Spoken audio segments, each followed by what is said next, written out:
ನಮಸ್ಕಾರ, ನೆಕ್ಸ್ಟ್ ನ್ಯೂಸ್ಗೆ ಸ್ವಾಗತ. ನಾನು ಪ್ರೀತಿಕಾ ಬಂಗೇರ. 2024ರ ಲೋಕಸಭಾ ಚುನಾವಣೆ ಸಂದರ್ಭದಲ್ಲಿ ಪ್ರಧಾನಿ ನರೇಂದ್ರ ಮೋದಿ ಅವರು ಪ್ರಚಾರ ಕಾರ್ಯಕ್ರಮದಲ್ಲಿ ಕಾಂಗ್ರೆಸ್ ಅಧಿಕಾರಕ್ಕೆ ಬಂದ್ರೆ ಮಾಂಗಲ್ಯ ಸರ ಕಿತ್ತುಕೊಳ್ತದೆ ಎಂದು ವಾಗ್ದಾಳಿಯನ್ನ ನಡೆಸಿದ್ರು.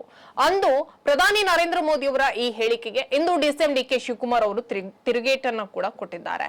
ಕೇಂದ್ರ ಸರ್ಕಾರ ಚಿನ್ನದ ಬೆಲೆಯನ್ನ ಏರಿಸಿದೆ, ಇದರಿಂದ ಮಹಿಳೆಯರು ಮಾಂಗಲ್ಯ ಸರ ಕಟ್ಟಿಕೊಳ್ಳಲು ಆಗ್ತಾ ಇಲ್ಲ ಎಂದು ಮೋದಿಗೆ ಡಿಕೆ ಶಿವಕುಮಾರ್ ಅವರು ತಿರುಗೇಟನ್ನ ನೀಡಿದ್ದಾರೆ.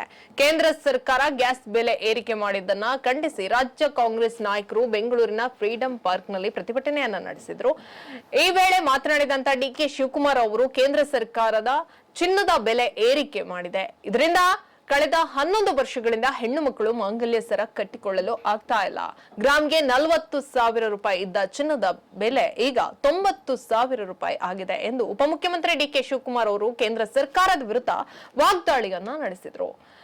ದೇಶದಲ್ಲಿ ಇಂಧನ ಅಗತ್ಯ ವಸ್ತುಗಳು, ರಸಗೊಬ್ಬರಗಳ, ಚಿನ್ನ, ಸಿಮೆಂಟ್, ಕಬ್ಬಿಣ ಸೇರಿದಂತೆ ಪ್ರತಿಯೊಂದು ವಸ್ತುಗಳ ಬೆಲೆ ಏರಿಕೆ ಮೂಲ ಕಾರಣ ಕೇಂದ್ರ ಬಿಜೆಪಿ ಸರ್ಕಾರ. ಜನರ ಮೇಲೆ ಬೆಲೆ ಏರಿಕೆ ಹೊರೆಯನ್ನ ತಗ್ಗಿಸಲು ನಾವು ಗ್ಯಾರಂಟಿ ಯೋಜನೆಗಳನ್ನ ಕೊಟ್ಟಿದ್ದು, ರೈತರ ಬದುಕು ಕಾಪಾಡಲು ಹಾಲಿನ ಬೆಲೆ ಏರಿಸಿದ್ದೇವೆ.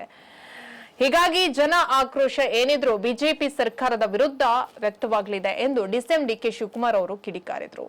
ಹೆಚ್ಚಿನ ಅಪ್ಡೇಟ್ಗಾಗಿ ನೋಡ್ತಾ ಇರಿ ನೆಕ್ಸ್ಟ್ ನ್ಯೂಸ್ ಕನ್ನಡ. ವಂದನೆಗಳು.